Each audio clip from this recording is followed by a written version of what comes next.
Hello, everyone. This is Andrew Berman, and welcome to another Mortgage Leadership Outlook. Hope you're having an amazing Wednesday, and hope you had a great July so far. Got a couple of months till the end of the month here, and we're so excited because next month we're going back to Vegas for Originator Connect. Mask or no mask, I don't care. I'm going to Vegas, and I'm bringing my friends, including my great friend, Mr. Barry Habib, founder and CEO of MBS Highway. And let's call it, listen, Barry, I know there's other people that talked about, no, we were first actually to talk about the bond market alerts, but there's no one actually that did actually what you did and transform originators' obsession with the bond market to be able to deliver the best rate, to their borrowers. How are you today, Barry? I'm great. You're very kind. It's always good to see you, my friend. Thanks for all the great things that you do for our industry, and especially all throughout the pandemic, all the things that you did for us.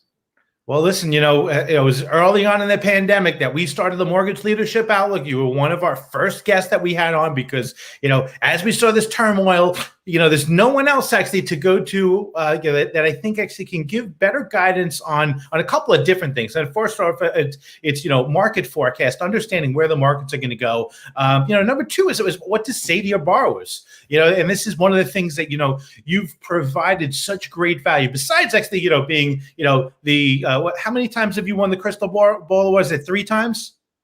3 times. Yeah, so 3-time winner of the Crystal Ball Award. That's Zillow and Pulse Economics, I believe, actually they put out this report. So not only does he actually provide accurate information, but he tells you how to actually say it. What do you say? So now that you have this data, and that's some of the cool things that are available through MBS Highway, and we got our good friend Mike Kelleher. Hey, Mike, how you doing? And boom, that's right. So couple of things I want to talk to you about.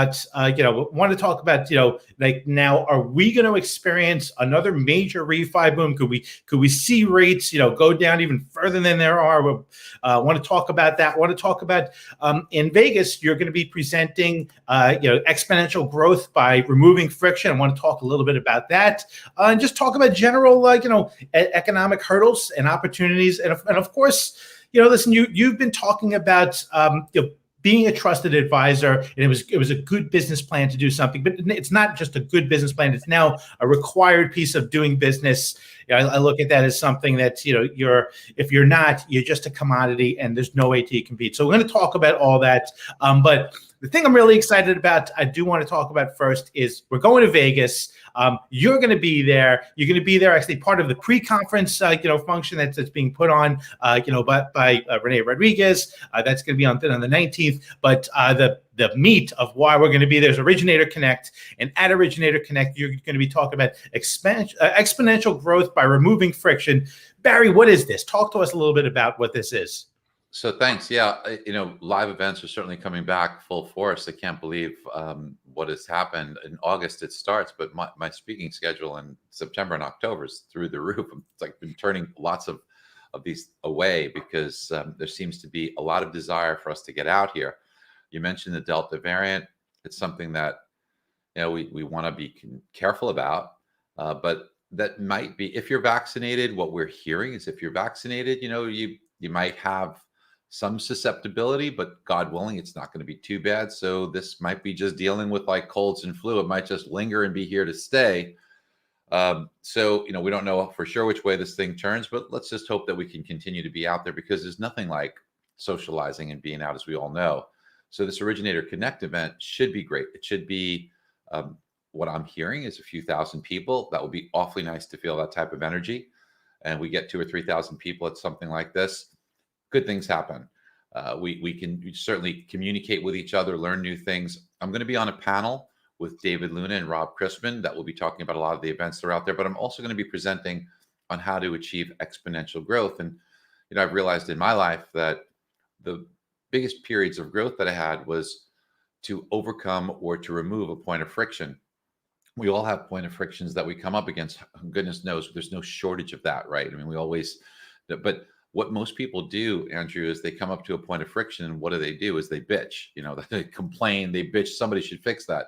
Well, if that somebody becomes you, and if you're able to remove that point of friction, the benefit is, instead of growing on a linear basis, 1, 2, 3, 4, 5, 6, you grow exponentially. 1, 2, 4, 8, 16, 32, 64. You get that type of explosive growth. I've experienced it a lot. And originators have experienced it. They experienced it last year, that period in 2020 where we had that exponential growth within our industry and things were just going through the roof. That happened because a big point of friction was removed. And I know you want to talk about this, but it was interest rates. So that point of friction was removed and we got exponential growth. That's a great example. There's one problem with that is that that was a gift. That was something that we didn't plan for, we didn't control, we didn't put in our focus of something we were going to accomplish. It was done for us. So what we don't want to do is we don't want to depend on these gifts, serendipitous events. We want to try and control that by looking at points of friction and removing it. And there are so many right now: lack of inventory, bid over ask, discouraged buyers, fears of a housing bubble, fears of affordability. There's so many of them. And we can remove these points of friction with proper education and training and knowledge, which that's what we're going to talk about. And when we do, what we've seen from originators have done this is, regardless of what's happening in the rate environment, although it's very favorable, they're seeing this exponential growth.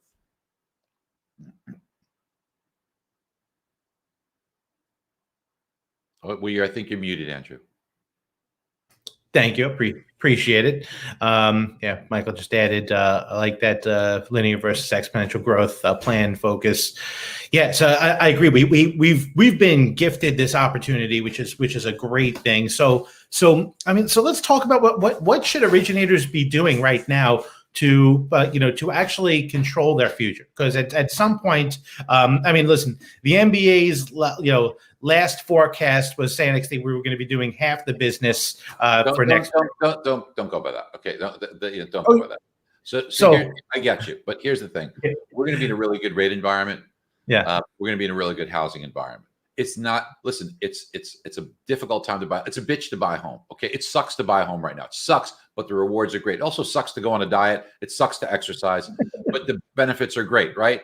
And it is. The University of Michigan did this survey. It says, one of the worst times to buy a home. I agree. It's a horrible time to buy a home. But if you do, and those that have gone through the process, what has happened to them? Enormous rewards. If you bought a home last year, let's say $400,000, okay, you wound up making on that $400,000 home somewhere in the neighborhood of $65,000 in the past year. So this is a wonderful opportunity for those that stay with it. And for all of the bitching and moaning and complaining on, home prices are unaffordable. Well, 66% of the United States owns a home already. So they've gotten this wealth. They've gotten the ability that anybody who's taken out MI in the last year can remove that. Anybody who wants to pay down debt potentially can do so. So this is not all bad. This is really good that we've seen this. Now, do I think it's too hot? Of course I do. But you can't apply the same metrics that you do to the stock market. When you take a look at the stock market is something that people say, okay, well, if it goes up too high, there'll be like a regression to the mean and gets ahead of itself. And I aspire to that as well, but there's a big difference there. I could sell a stock and not be obligated to buy another one. It's a little different with a home. If I sell a home, and that's what, every market, it's buyers and sellers. More buyers than sellers, prices go up. That's what you have now. More sellers than buyers, like you had in 2007, prices go down. Well, if I sell a home today, my question to you is, where am I going to live? I don't have to live in a stock, but I have to live in a home. So unless I'm going to pitch a tent, I have to think about purchasing a home. And unlike 2007, where you had, first of all, you had 116 million households then. Today, you have 128 million households. So 12 million more households. And yet 3.7 million units for sale in 2007. 1.2 million units today. So 2.5 million less homes for sale, a third of the inventory, and you have 12 million more homes, 12 million more households that need to live in a home. So this is what's causing this push up. Plus, you remember the movie The Big Short? And you remember the stripper scene? She's out there, she's shaking. Right? She's going like, I own 5 homes and a condo, right? Well, that was kind of the epitome of what was going on back then. Fog up a mirror, get a mortgage. We know that doesn't happen today. People being very speculative. Today, people are buying homes to live in. So back then, yeah, you didn't have to live in your 5 investment properties. But today, you're typically buying a home to live in. A lot of the investment that's going on, and only 14% of purchases are investors. But a lot of those are institutional. A lot of money is trying to find a home. It's going into real estate investment trusts. You may have heard the term REITs. Those REITs are buying up and gobbling up properties and turning them into rentals so that they can get a return for investors. This is different than the speculative, I'm going to flip, I'm going to do this, that was happening in 2006 and 2007. People didn't qualify for mortgages, people were vulnerable. It is a very, very different marketplace. And I love when you see like the Diana Oliks of the world who have been wrong for like 9 years. And what a sin for what she's done to the poor people that would have been able to purchase a home that she's discouraged from buying a home. But when we take a look at the misinformation that's out there, it's everywhere. One of the big ones that we see happened this morning. Mortgage application data shows that purchase applications are down 18%. And I've seen some very respected people say bad things about the housing market. It's over the boom, it's over, things are good. But what they don't contemplate is that mortgage applications don't encompass all of the home purchases. When you consider that a year ago, 16% of purchases were cash, today it's almost 24%. And you take that into consideration, purchases are down from a year ago, but they're down by 9% from very high levels. A 9% decline in the face of 16.6% appreciation, in the face of a 20% drop in inventory, in the face of a chip shortage so that builders can't deliver homes because appliances require chips and they can't deliver. When you think about all these things, this housing market is so resilient. The reason why sales are down 9% is not because of a lack of wanting to buy a home. It's a lack of supply. So I'm not saying that there's not headwinds from the higher price. Of course there are. But to say that this housing market is going to crash is a silly thing to be thinking about. Yeah. And Barry, when I mentioned actually the MBA's data, what they do talk about is the purchase market continuing to go up. So like the refis, like you said, that's the gift that's just been given to us. That is just not something that we can plan. We can plan for the purchase market and to actually go, because there's no slowing down. There's still demand. There's still actually builders that are offering where you have to give money just to be able to have the opportunity to bid on a property is unbelievable. What I'm seeing out there. But so would you say actually that the applications are coming in, being where it's the purchase going down because it's just there's so much refi opportunity that also originators their attention. So think about this. Refis now compared to last year are down about 10%. That's not too bad. And it's only natural when you consider this. How many people have refinanced in the past year? So if you have a pool of available refinance people and you've removed a very large chunk of that pool for those who already took that opportunity, there's a remaining pool, but it's a much smaller pool. And we're only down 10% year over year from record levels. It is extraordinarily high. Now, do we think we're going to be doing half the volume? No, because I think that rates are going to be very favorable. I'll give you some levels to look at, but what I believe is that the amount of debt that we have incurred will continue to weigh on this economy. We are experiencing a spurt of growth due to an incredibly mind-boggling amount of stimulus that's been injected in. So it's only natural that you get this spurt of growth. Over time, the debt that accompanies the stimulus will weigh on growth, will suppress growth, will eventually suppress inflation, and I think put us in potential recession-like conditions. I don't think you've seen a low in interest rates. I think you will see lower interest rates than you've ever seen. I don't know if that happens in a year, in 2 years, but it's coming. It's coming because we're headed for recession-like or recessionary conditions. And what will come of that is extraordinarily low rates. Look at what's happening in countries around the world. Now, whether this is triggered or advanced, because I don't want this to happen. Of course, we don't want this Delta variant to be something that causes, the shutdowns. We don't want that. I don't think we have the tolerance for that. But there will be drags on this economy strictly because of debt. Other factors can come into play, but we are going to see interest rates more than likely on the 10-year eventually get below 1%, maybe challenge the all-time low, which I did call on Fox at 0.5%, exactly where we called it. What we're thinking here is we're thinking that you're going to probably see this opportunity. So think about long-term. Do I want to pay a lot of points? No. Should I take the lowest rate? No. Maybe take a higher rate with some credit towards closing costs. By the way, that's a great way to generate more money out of thin air when you're trying to reach and bid above asking price. And the other one is upfront MI. Think twice about that. Go with the monthly MI to the extent you can, because the break even's typically 3.5 to 4 years. You're not going to have the mortgage that you're doing today 3.5, 4 years from now, because you will have the opportunity to refinance it. Wow. Barry, so listen, and a lot of the things that we're talking about here, I feel like this is going on actually, where the experienced originators, they're like, and they're still going to be able to do this, but we had from 2019 to 2020 to 2019 to 2020, there was a double-digit growth in originators. And that means that doesn't even count in, all the originators that were hired in the end of 2020 that didn't get their wings till early 2021. So I think that just number is going to be through the roof.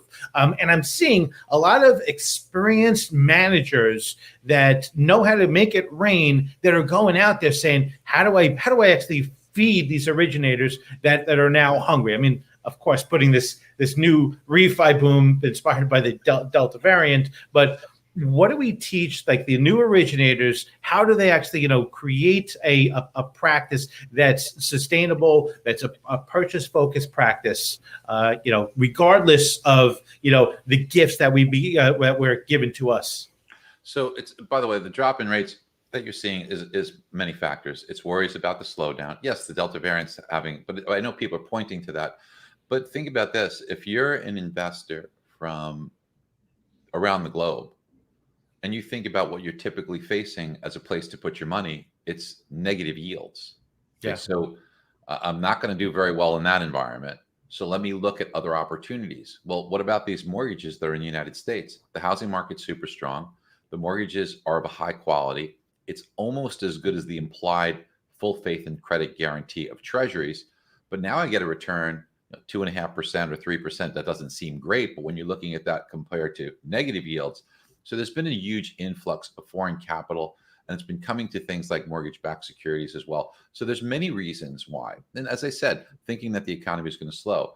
Then when we take a look at the refinance market or the purchase market for an originator, the big obstacle that you're going to face is not just the great point that you mentioned, that there's a lot more hands in the pie from originators, but think about all the public money that's come into. Look, since when did the Super Bowl become a mortgage event? Okay, you have 4 mortgage companies advertising in the Super Bowl. Since when did mortgages come in vogue? It seems like when we were younger, nobody knew about the mortgage industry. It was a great secret. But now you talk to so many young people, everybody, I'm getting into mortgage, I'm getting into real estate. What do you do? I'm going to just try real estate. I'm going to try mortgage. I've never seen anything like this. So this influx, plus all these big companies that have entered the public market, gotten this public money, and they're listed on the stock exchanges, they have the deeper pockets to sustain a price war.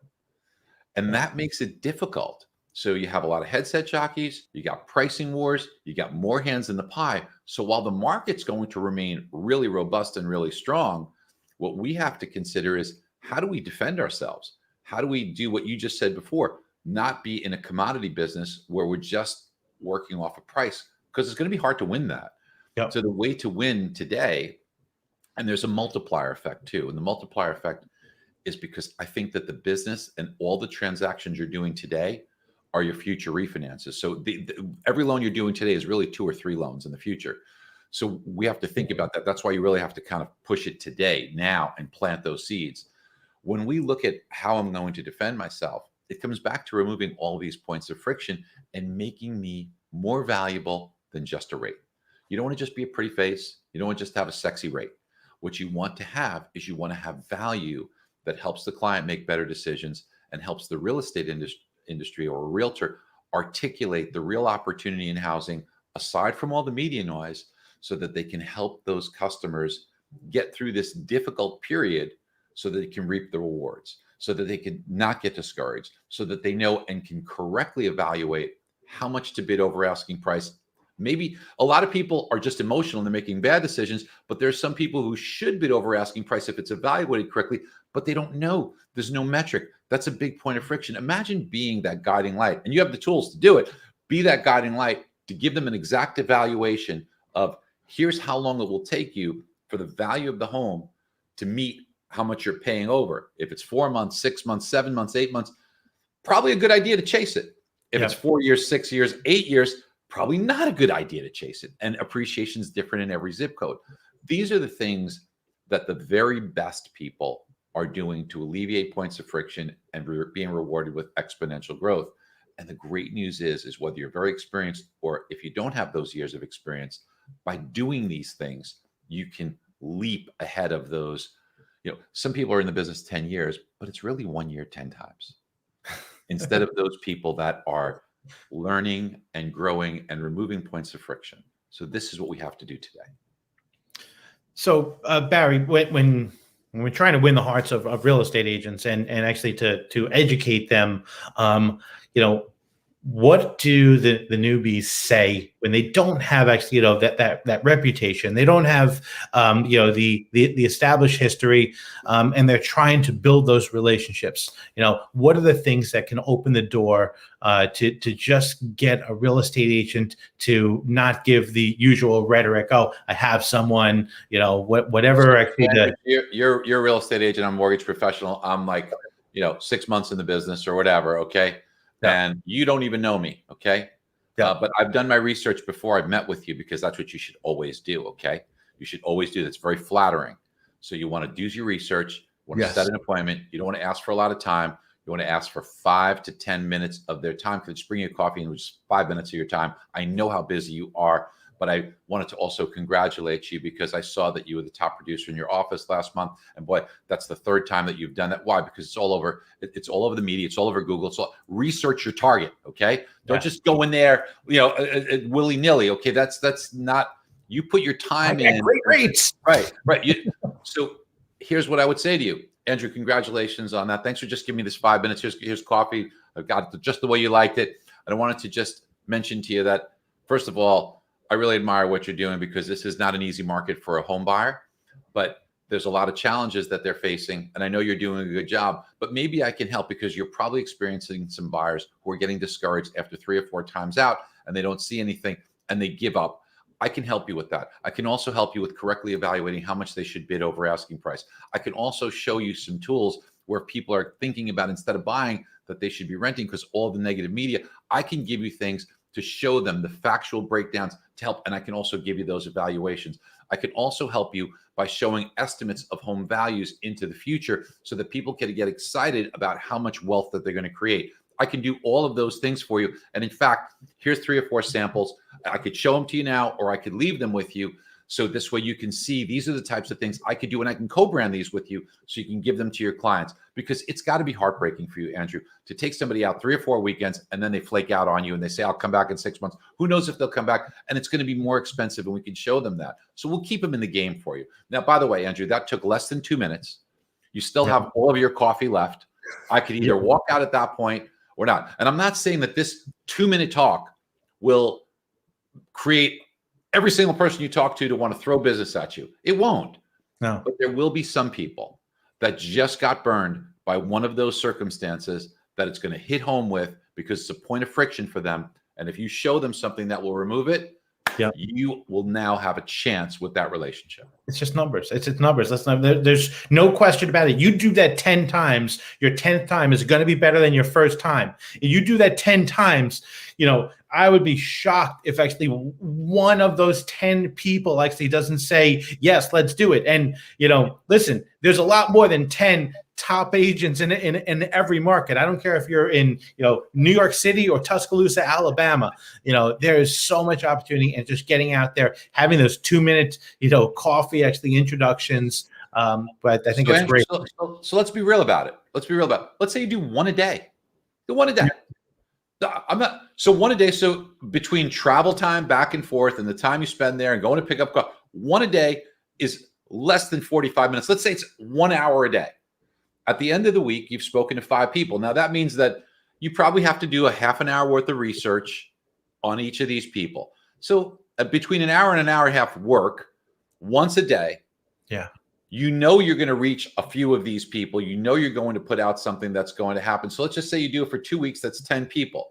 If you only get one that starts sending business your way, how much is that worth that you can make. And so that means you'll get 2 relationships in a month.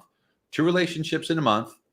Let's say if you get 2 transactions a month from that, 2 transactions a month, let's say you make $3,000 on each transaction. That's $72,000 a year that you can continue to compound. After 2 months of doing it, it's $144,000 a year. After 3 months of doing it, you're making $200,000 a year. I mean, listen, this is how it works. Okay. And for those people that are listening to this and saying, oh my gosh, it's staggering. Yeah, it is staggering. But there's people making a lot of money because they're doing the right practices. If you're busy, ask yourself, what are you busy doing? Are you busy generating business that is going to result in this type of return? Because you have the ability to do that right now. And if you're not thinking along these lines, then it's the game plan. Why does one coach come into a team and the team responds? Because the coach provides the game plan of what will change their activities and their performance. This is what's going to change your activity and performance. It's that simple. Yeah, players are all the same. Nothing's changed besides actually that coach. The difference between the best player and the worst player, really, to be in that elite group. You're talking the top 200 people on Earth in a talent or skill. There's not that much difference there. Maybe there's a few exceptional ones, but there's not that much difference. It comes down to the plan. That's why football teams with great coaches tend to do well. And I remember Bill Belichick told me this. Even great players can't overcome bad coaching. Yeah. Oh, listen, so speaking about coaching and investing into yourself, you got that fancy shirt on there. Talk to us a little bit about the Certified Mortgage Advisor program. Look, you got to be smart today, man. You just got to be smart. You have to use your brain today, okay? You just have to. And there's no better investment than your brain, and also the practice and articulation of your words, because that's the way you transform what's in your brain and communicate it to someone else so somebody knows what's in your brain. So what we have to do is we have to really be smart. You have to understand the economic reports, the Fed, the charts, know how to read them.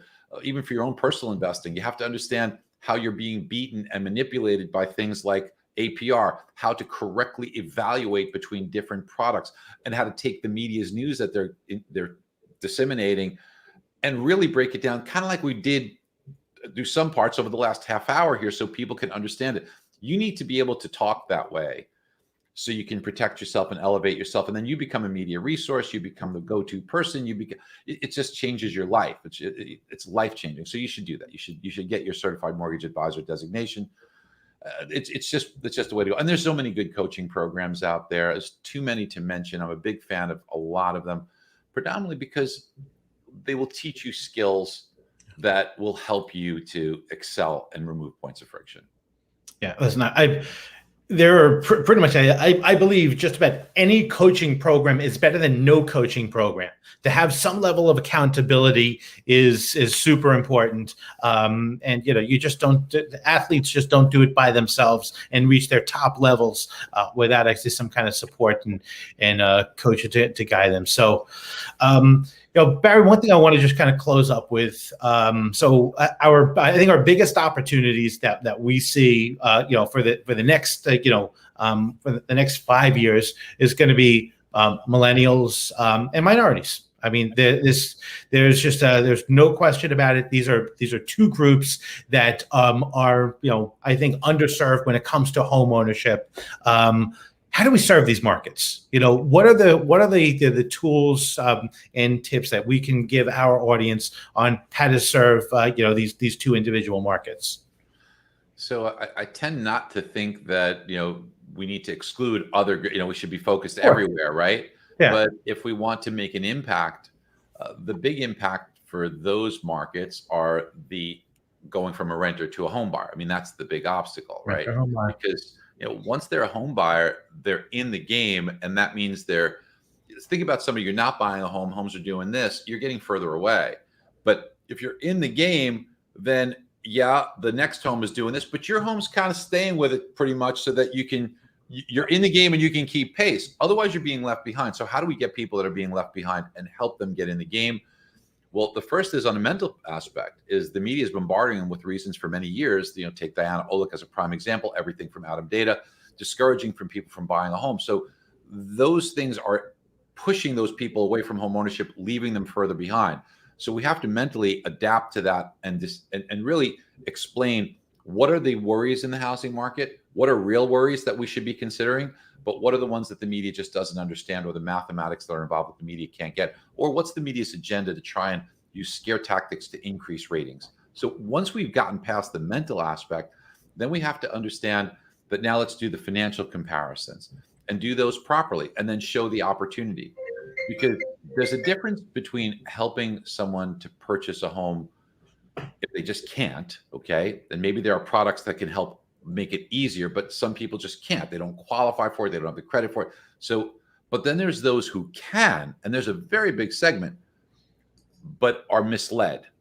They are listening to the wrong information or viewing it based upon the wrong metrics, and our ability to educate them. So the first thing in order to do that is you can't give what you don't have, Andrew.